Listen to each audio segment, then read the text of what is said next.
नमस्कार विद्यार्थी मित्रांनो, माझं नाव विकास. स्वागत आहे तुमचं माझ्या YouTube चॅनलवरती. आजच्या व्हिडिओमध्ये आपण बघणार आहोत की मुंबई उच्च न्यायालय यामध्ये माळी मदतनीस या पदासाठी जाहिरात प्रसिद्ध करण्यात आलेली आहे आणि ही जी भरती प्रक्रिया आहे ती फक्त 4थी पासवर निघालेली आहे. आता बघा, ज्या कोणा विद्यार्थ्यांची 4थी पास झालेले असेल त्यांच्यासाठी सुवर्ण संधी आहे. त्यासोबतच बघा, महिलांसाठी पण सुवर्ण संधी निघालेली आहे. आता बघा, या पदासाठी सिलेक्शन कसे होणार, वयोमर्यादा किती लागेल आणि याचा फॉर्म कशाप्रकारे भरावा याची सविस्तर माहिती मी तुम्हाला आजच्या व्हिडिओमध्ये सांगणार आहे. त्याआधी बघा, जर का तुम्ही चॅनलवरती पहिल्यांदा आले असाल तर चॅनलला सबस्क्राईब करायला विसरू नका, जेणेकरून तुम्हाला अशाच नवीन अपडेट आपल्या चॅनलवरती मिळत राहतील. तर चला आपण व्हिडिओला सुरुवात करूया. तर बघा, मुंबई येथील उच्च न्यायालयाचा न्यायाधिकार म्हणजेच की यांच्याकडून जे आहे माळी आणि मदतनीस या पदासाठी जर बघितलं तुम्ही तर जाहिरात प्रसिद्ध करण्यात आलेली आहे. आता बघा, इथं पदाचे नाव तुम्हाला सर्वात आधी दिसून येणार. पदाचे नाव जर तुम्ही बघितलं माळी किंवा मदतनीस, एकूण रिक्त पदे तुम्हाला एक दिसून येणार. पुढील 2 वर्षात रिक्त होणारी पदे एक आहे आणि दिव्यांगासाठी आरक्षित पदे निरंक दाखवल्या गेलेली आहे. आता निवड यादी जी आहे ती 2 उमेदवारांची लागणार आहे, यामध्ये दाखवल्या गेलेलं आहे. टोटल जी जागा आहे तुम्हाला 2 दिसून येतील. आता बघा, नियमाप्रमाणे माळी मदतनीस या पदासाठी वेतन श्रेणीमधील वेतन स्तर जे आहे तुम्हाला 16,600 ते 52,400 एवढी तुम्हाला जे आहे सॅलरी इथे दाखवल्या गेलेली आहे. अधिक तुम्हाला महागाई भत्ता ते संपूर्ण जे मिळते नियमाप्रमाणे ते दिले जाणार. आता बघा, हा जो फॉर्म आहे म्हणजेच की अर्ज प्रक्रिया आहे ती ऑफलाईन पद्धतीने आहे. यामध्ये क्लिअरली इथे दाखवला गेलेला आहे की 20 एप्रिल 2025 रोजी किंवा त्याआधी पोहोचेल या बेताने खालील पत्त्यावर फक्त स्पीड पोस्टद्वारे स्पीड पोस्ट पाठवावेत. बघा, हा जो अर्ज आहे तुम्हाला स्पीड पोस्टनेच पाठवावा लागेल आणि याची अंतिम तारीख आहे 20 एप्रिल 2025 एवढी आहे. आता कोणत्या ॲड्रेसवर तुम्हाला हा जो तुम्हाला संपूर्ण इथे दिलेला आहे हा ॲड्रेस तुम्हाला इथे दिसून येणार.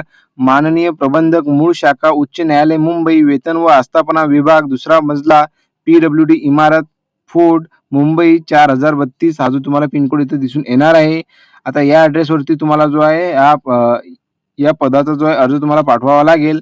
आता तुम्ही बघू शकता की यामध्ये तुम्हाला अर्जाबद्दल माहिती दिलेली आहे की जेव्हा तुम्ही अर्ज फॉर्म देसाल म्हणजेच की स्पीड पोस्टद्वारे त्या लिफाफ्यावर तुम्हाला माळी मदतनीस पदासाठी अर्ज तुम्हाला असं लिहावे लागेल. त्यानंतरच तुम्ही जो अर्ज तिथं स्पीड पोस्टद्वारे पाठवावा लागेल. आता बघा, याची आणखी जी इम्पोर्टंट पॉइंट आहे मी तुम्हाला या व्हिडिओमध्ये कव्हर करतो. सर्वात आधी जर तुम्ही बघितलं की दिलेलं आहे पात्रता. आता मी तुम्हाला आधीच सांगितलं की उमेदवार जो आहे तो किमान 4थी उत्तीर्ण असावा. आता यामध्ये बघा, सर्वात आधी जर बघितलं तुम्ही उमेदवार भारताचा नागरिक असावा. शैक्षणिक अर्थामध्ये बघा, उमेदवार किमान 4थी इयत्ता उत्तीर्ण असावा. उमेदवारास मराठी भाषा लिहिता, वाचता व बोलता येणे आवश्यक आहे.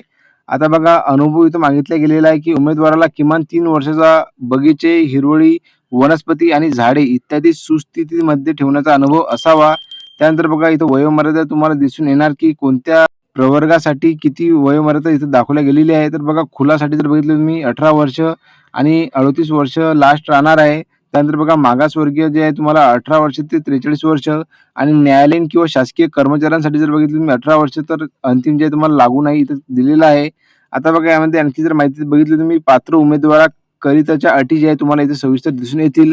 आता ही जी संपूर्ण जाहिरात आहे तुम्ही बघू शकता. याची जी संपूर्ण जाहिरातची जी PDF आहे मी माझ्या टेलिग्राम चॅनलवरती दिलेली आहे. त्यावरती तुम्ही जाऊन बघू शकता. तुम्ही जर अजून माझ्या टेलिग्रामला जॉइन झाले नसाल तर लिंक जी आहे ती माझ्या डिस्क्रिप्शन बॉक्समध्ये दिलेली आहे. जाऊन तुम्ही तिथून जॉइन होऊन जा, जेणेकरून तुम्ही संपूर्ण PDF बघू शकता. आता बघा, अर्ज भरण्याचे शुल्क यामध्ये दिलेलं आहे की सदर भरती प्रक्रियेसाठी अर्ज शुल्क ₹300 सर्व प्रवर्गासाठी एवढे असेल. आता बघा, ₹300 याची फी तुम्हाला इथे दाखवल्या गेलेली आहे परीक्षा शुल्क आणि ही जी परीक्षा शुल्क आहे तुम्हाला द्यावं लागेल तेव्हाच तुमचा अर्ज जो आहे तो विचारात घेतला जाणार आहे आणि ही जी फी आहे तुम्हाला नॉन रिफंडेबल असेल यामध्ये क्लिअरली ते दाखवलं गेलेलं आहे.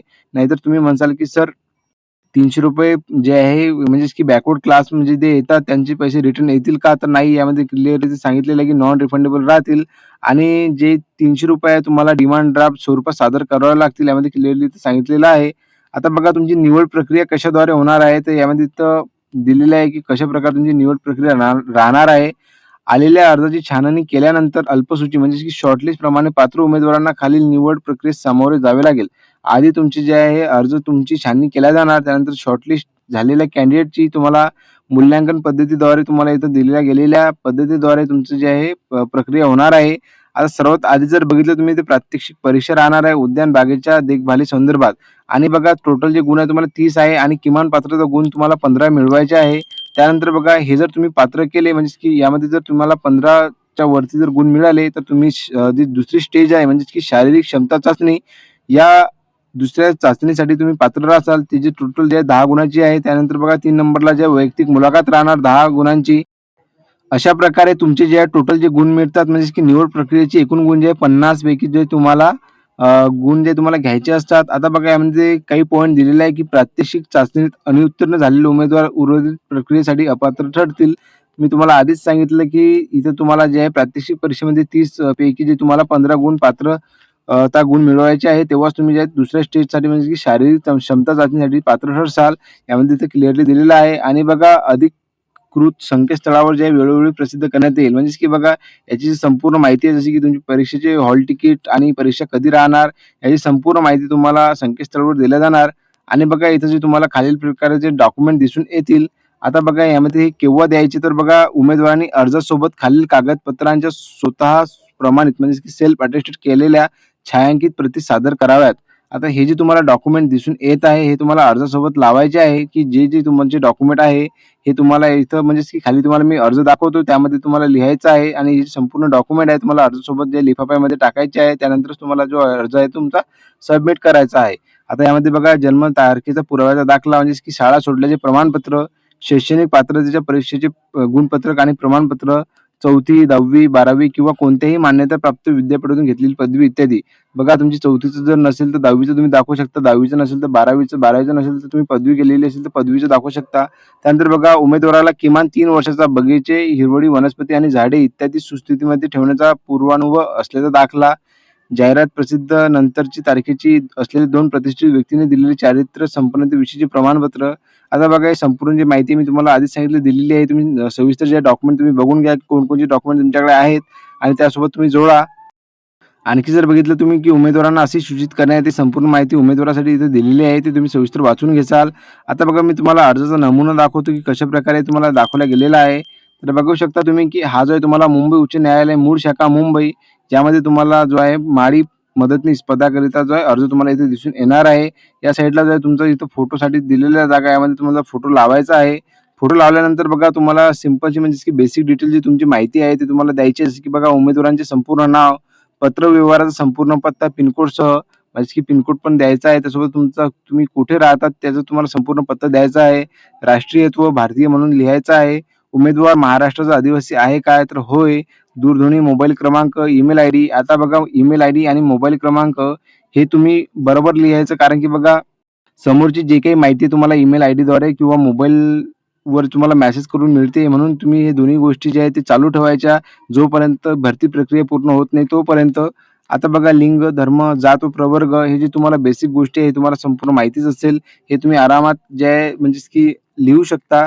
जाहिरात प्रसिद्धी तारखेस उमेदवारांचे वय किती आहे, उमेदवारांची वैवाहिक स्थिती काय आहे, हयात असलेल्या मुलांची संख्या, 28/3/2005 नंतर जन्माला आलेल्या मुलांची संख्या, उमेदवार दिव्यांग आहे का? तर होय, नाही यामध्ये करायचं आहे. त्यानंतर बघा शैक्षणिक अर्हता हा जो पॉइंट आहे तुम्हाला इथं तुमचं एज्युकेशन काय झालेलं आहे त्याबद्दल इथं माहिती द्यायची आहे. परीक्षा मंडळाचे नाव, उत्तीर्ण वर्ष, एकूण गुण, प्राप्त गुण आणि टक्केवारी इथं लिहायची आहे. त्यानंतर बघा जर बघितलं आपण की माळी कामाचा अनुभव. आता तुम्हाला मी आधीच सांगितलं की यामध्ये तुम्हाला 3 वर्षाचा अनुभव मागितला गेलेला आहे. त्या अनुभवाबद्दल संपूर्ण माहिती तुम्हाला द्यायची, की अनुभव, संबंधित कार्यालयाचे नाव, पत्ता, कालावधी, दिनांक म्हणजेच की या दिनांकापासून ते दिनांकापर्यंत आणि एकूण वर्ष, महिने व दिवस किती वर्ष जे तुम्ही काम केले. त्यानंतर बघा इतर विशेष अतिरिक्त अर्हता, ज्ञात भाषा म्हणजेच की तुम्हाला कोणकोणत्या भाषा माहिती आहेत, की बोलता, वाचता, लिहिता येतात. त्यानंतर बघा शासकीय कार्यालयात कार्यरत असल्यास, जर का तुम्ही कोणत्या शासकीय कार्यालयात जर कार्यरत आहात, तर त्याबद्दल तुम्हाला इथं माहिती द्यायची आहे. त्यानंतर बघा माळी मदतनीस पदासाठी अर्ज करण्याकरिता आवश्यक असलेल्या शुल्काच्या डिमांड ड्राफ्ट म्हणजेच की डिमांड ड्राफ्टची माहिती तुम्हाला इथे द्यायची आहे. जे तुम्ही ₹300 परीक्षा शुल्क देसाल, त्यावर तुम्हाला क्रमांक, दिनांक आणि शुल्क रुपये जे तुम्हाला इथं लिहायचे आहे. उमेदवाराविरुद्ध कोणतीही फौजदारी कार्यवाही प्रलंबित आहे का? म्हणजे काही गुन्हा दाखल आहेत का? तर यावरती होय नाही करायचं.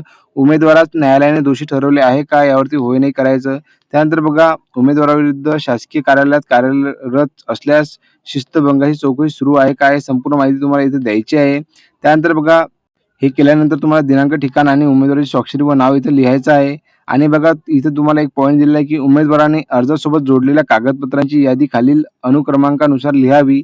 जे की तुम्हाला इथे दिलेले आहे. टोटल जे कोणकोणते डॉक्युमेंट आहे तुम्हाला इथे लिहायचे आहे आणि हे अर्जासोबत म्हणजे की लिफाफ्यासोबत तुम्हाला इथे जोडायचं आहे. त्यानंतर बघा चारित्र्य वर्तणूक प्रमाणपत्र तुम्हाला इथे दिलेलं आहे, की प्रतिष्ठित व्यक्तींनी दिलेले चारित्र्य संपन्नतेविषयीचे प्रमाणपत्र, जे की गावातील प्रतिष्ठित व्यक्ती असतात जसे की पोलीस पाटील, सरपंच यांच्याकडून जे तुम्हाला चारित्र्य प्रमाणपत्र घ्यायचं आहे आणि हे जे तुम्हाला भरून जे आहे तुम्हाला अर्जासोबत जोडायचं आहे. प्रमाणपत्र देण्याची सही, नाव व हुद्दा, शिक्का व रबरी शिक्का म्हणजे की संपूर्ण जी माहिती आहे तुम्हाला इथे भरायची आहे.